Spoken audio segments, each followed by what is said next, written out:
하나님 말씀 창세기 43장입니다. 43장 16절부터 34절까지 교독하겠는데요. 마지막은 같이 읽겠습니다. 제가 먼저 읽을게요. 요셉이 베냐민이 그들과 함께 있음을 보고 그 청지기에게 이르되 이 사람들을 집으로 인도해 드리고 짐승을 잡고 준비하라. 이 사람들이 오정에 나와 함께 먹을 것이니라. 그 사람이 요셉의 명대로 하여 그 사람들을 요셉의 집으로 인도하니 그 사람들이 요셉의 집으로 인도되매 두려워하여 이르되 전일에 우리 자루에 넣어 있던 돈의 일로 우리가 끌려드도다. 이는 우리를 억류하고 달려들어 우리를 잡아 노예를 삼고 우리의 나귀를 빼앗으려 함이로다 하고, 그들이 요셉의 청지기에게 가까이 나아가 그 집 문 앞에서 그에게 고하여 가로되 내 주여 우리가 전일에 내려와서 양식을 사가지고 백전에 이르러 자루를 풀어본즉 각인의 돈이 본수대로 자리하고 있기로 우리가 도로 가져왔고 양식 살 다른 돈도 우리가 가지고 내려왔나이다. 우리의 돈을 우리 자루에 넣은 자가 누구인지 우리가 알지 못하나이다. 그가 이르되 너희는 안심하라 두려워 말라. 너희 하나님 너희 아버지의 하나님이 재물을 너희 자루에 넣어 너희에게 주신 것이니라. 너희 돈은 내가 이미 받았느니라 하고 시므온을 그들에게서 이끌어내고 그들을 요셉의 집으로 인도하고 물을 주어 발을 씻게 하며 그 나귀에게 먹이를 주더라. 그들이 여기서 먹겠다 함을 들으므로 예물을 정돈하고 요셉이 오정에 오기를 기다리더니 요셉이 집으로 오매 그들이 그 집으로 들어가서 그 예물을 그에게 드리고 땅에 엎드리어 절하니, 요셉이 그들의 안부를 물으며 가로되 너희 아버지 너희가 말하던 그 노인이 안녕하시냐 지금까지 생존하셨느냐. 그들이 대답하되 주의 종 우리 아비가 평안하고 지금까지 생존하였나이다 하고 머리를 숙여 절하더라. 요셉이 눈을 들어 자기 어머니의 아들 자기 동생 베냐민을 보고 가로되 너희가 내게 말하던 너희 작은 동생이 이냐. 그가 또 가로되 소자여 하나님이 내게 은혜 베푸시기를 원하노라. 요셉이 아우를 인하여 마음이 타는 듯함으로 급히 울 곳을 찾아 안방으로 들어가서 울고 얼굴을 씻고 나와서 그 점을 억제하고 음식을 차리라 하매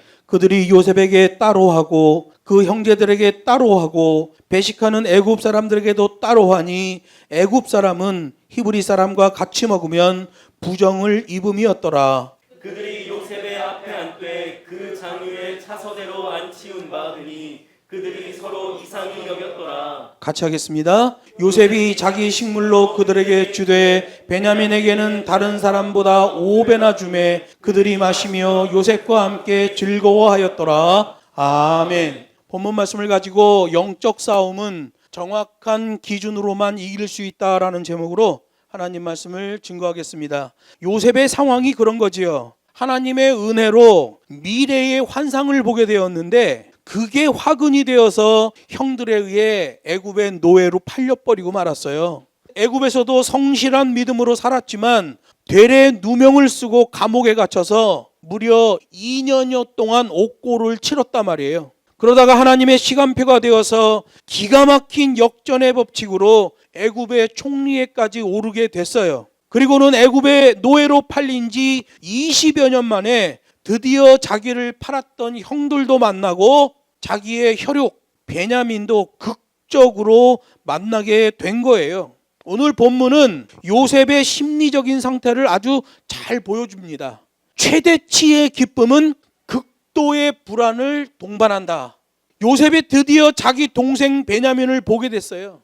라헬 어머니를 통해서 2명의 자녀가 나왔잖아요. 요셉과 베냐민이에요. 한 어머니에게서 태어난 유일한 친혈육이죠. 꿈에도 그리던 그 동생 베냐민, 지난 20년 동안 하루도 잊을 수 없었던 그 베냐민을 보는 순간 요셉은 말로 표현할 수 없는 감격이 있었던 거예요. 그러나 그 격정의 순간에도 요셉은 영적인 무게중심을 잃지 않는 걸 보게 돼요. 베냐민을 만난 기쁨보다도 더 먼저 해결해야 될 일이 있었기 때문에 그래요. 그건 바로 형들과의 문제죠. 심각한 혼란을 줄 수도 있었던 형들과의 관계가 우선적으로 해결돼야 되는 일이에요. 20년 만에 형들을 만났으니 요셉 입장에서는 말로 표현할 수 없는 영적 전쟁의 긴장감이 느껴졌을 거예요.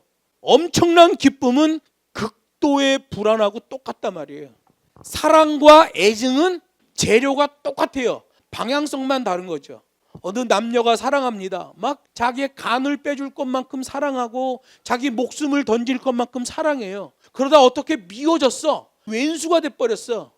그 사랑과 그 애증은 재료가 똑같아요. 그 사람 안에 있는 그 재료예요. 마찬가지로 극도의 기쁨은 극도의 불안이란 말이에요. 요셉은 그것을 해결해야 되는 상황이죠.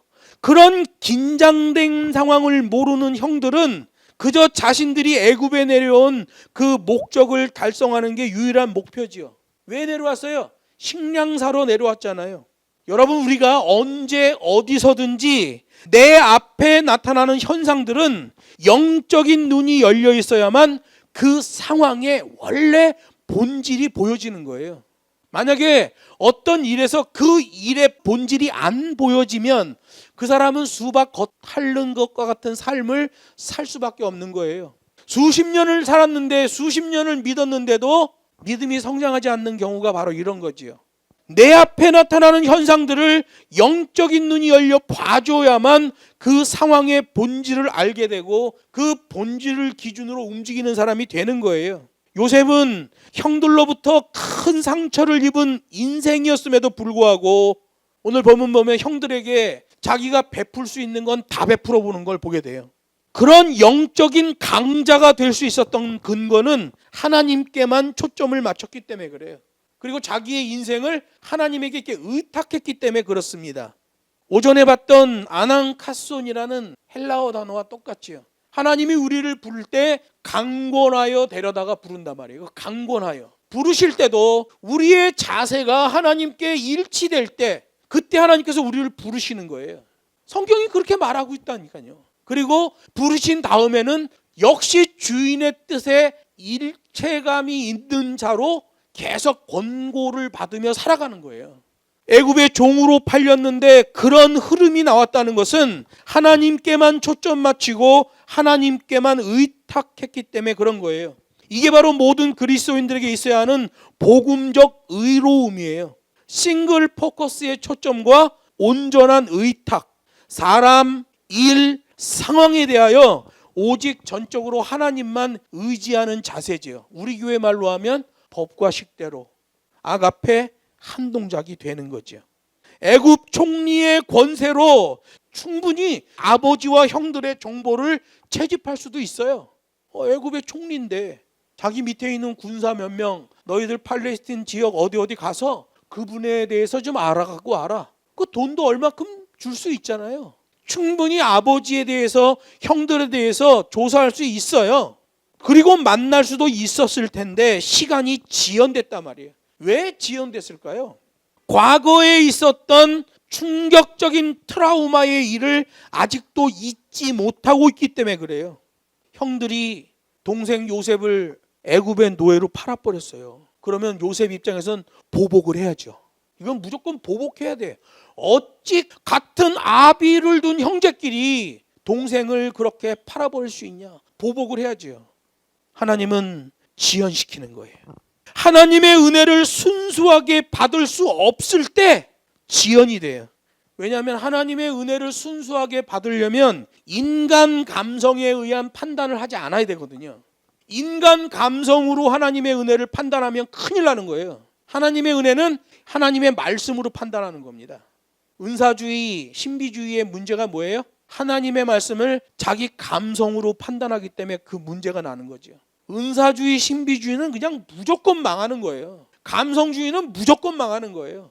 요셉은 그렇게 감성주의로 나가지 않죠. 요셉은 감정이 격동할 때마다 일단 사람 앞을 피해서 먼저 하나님 앞에 보이는 것이 체질화된 사람이에요. 오늘 본문에서도 베냐민을 보는 순간 그냥 감정이 북받쳐 오르고 격정이 일어나잖아요. 그랬더니 바로 그 자리를 피해서 자기 안방으로 들어가서 거기서 울고 그리고 자세 잡고 다시 나오는 것을 보게 돼요. 위기 때마다 오직 하나님을 상대하고 영적 무게중심을 잃지 않았기 때문에 그런 수많은 상처에도 불구하고 믿음의 흐름을 보이는 거예요. 그래서 보복할 기회조차 포기하는 인생으로 하나님의 은혜가 그를 이끌어간단 말이에요. 이게 진짜 은혜죠. 그냥 자기 박수치고 기분 좋다고 은혜 받았다고 그건 자기 감성충만 자뻑신앙이지 그거는 우리 하나님의 말씀에서 계수가 되지 않는 가짜 믿음이에요. 특별히 요셉은 두 아들의 이름도 져주잖아요. 큰 아들의 이름을 므낫세라고 지었어요. 그 이름의 뜻은 하나님께서 나로 하여금 나의 모든 고난과 나의 아비의 온 집 일을 잊어버리게 하셨다라는 뜻이에요. 둘째 아들 에브라임이라는 이름의 뜻은 하나님이 나로 하여금 나의 수고한 땅에서 장성하게 하셨다. 이 이름마다 들어있는 공통점이 뭐예요? 하나님이 나로 하여금. 이 흐름이죠. 자기 감성이 주가 되어서 자기 마음대로 행하는 삶이 아니라 하나님이 나로 하여금, 하나님에게 싱글 포커스된 자만 고백할 수 있는 고백이에요. 이 이름들에서 보듯이 하나님은 요셉으로 하여금 그 마음의 평안 작업을 마치신 후에야 형들과의 만남을 허락하시는 걸 보게 돼요. 하나님은 요셉의 그 심리를 이용해서 가족들과의 화해를 이뤄내시는 거예요. 요셉은 그 상황을 영적으로 보고 있었던 거죠. 전적으로 하나님을 의지했기 때문에 그래요. 그래서 창세기 43장 23절 본문에 보면 너희는 안심하라 두려워 말라 얘기해요. 형들은 그 상황을 못 봐요. 우리 앞에 벌어지는 모든 상황은 영적인 눈이 열려 있어야 그 사건의 본질을 볼 수 있단 말이에요. 요셉은 그 사건의 본질을 보고 있어요. 형들은 본질을 못 보고 있어. 자기네가 애굽에 내려온 것은 양식을 사러 왔다. 단순히 그 양식 사는 일에만 몰두하고 있는 거죠. 그 영적인 현상을 못 보고 있는 거예요. 왜 요셉은 그걸 보고 왜 형들은 못 봤을까요? 흐름이 다르기 때문에 그래. 흐름이. 요셉은 하나님께 싱글 포커스, 형들은 자기 감성주의, 그거로 간 거예요. 여러분, 이 시대에 믿음을 갖고 있다고 하지만 자기 감성주의로 가면 그냥 헛발질입니다.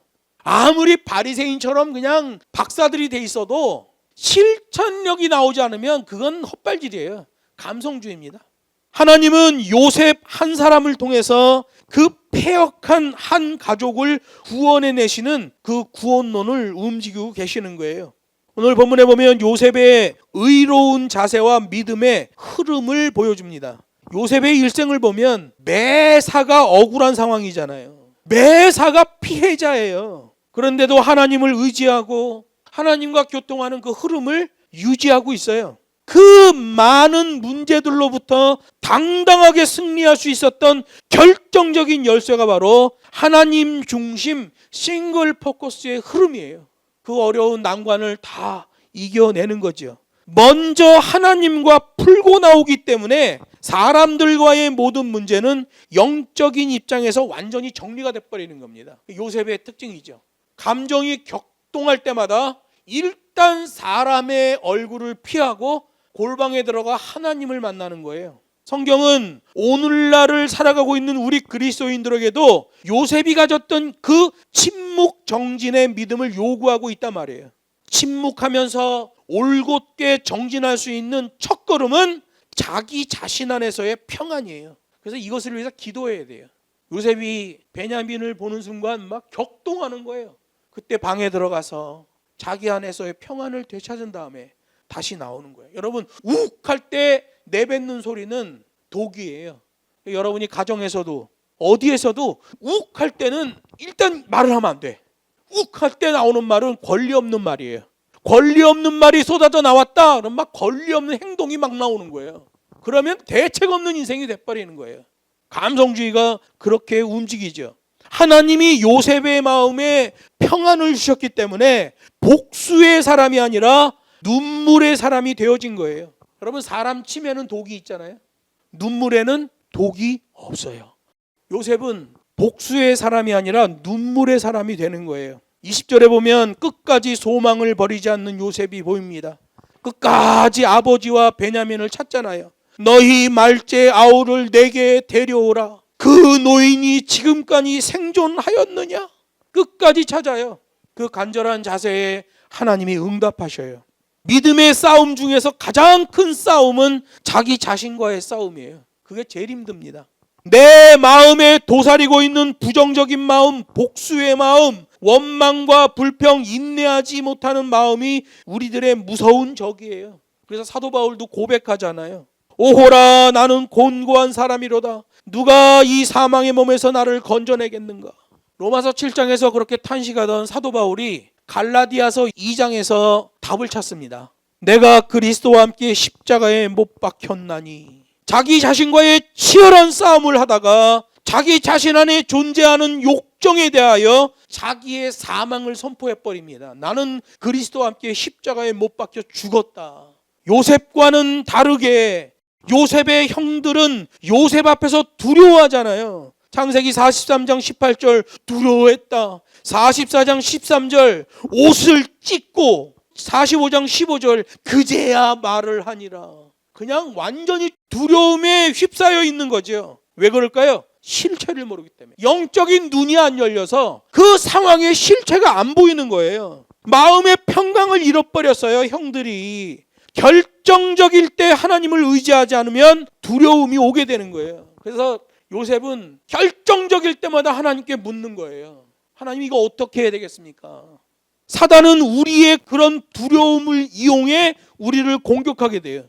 사단은 두렵게 합니다. 그래서 사람을 결박시켜 버리는 거예요. 그래서 천사가 나타날 때마다 천사가 뭐라고 얘기해요? 두려워 말라. 일단 먼저 하는 말이 두려워 말라야. 왜? 그렇게 나타나는 영적인 존재, 사단, 마귀들은 사람을 두렵게 하고 두려움에 빠지면 그걸 이용해서 공격하거든요. 천사가 오면 천사는 일단 두려워하지 말라부터 시작해. 두려워하지 말라.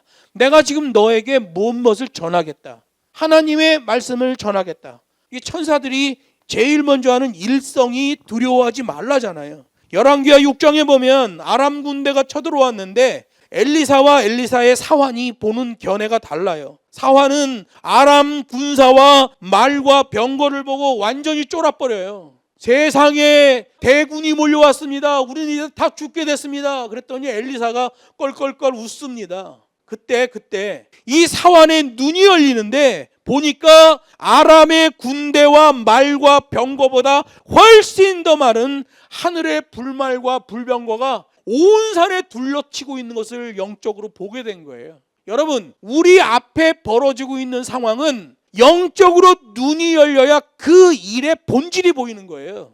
사환은 눈에 보이는 현상만 보는 거예요. 엘리사는 영적으로 하나님의 군대가 더 많이 포진하고 있다는 것을 보게 되는 거예요.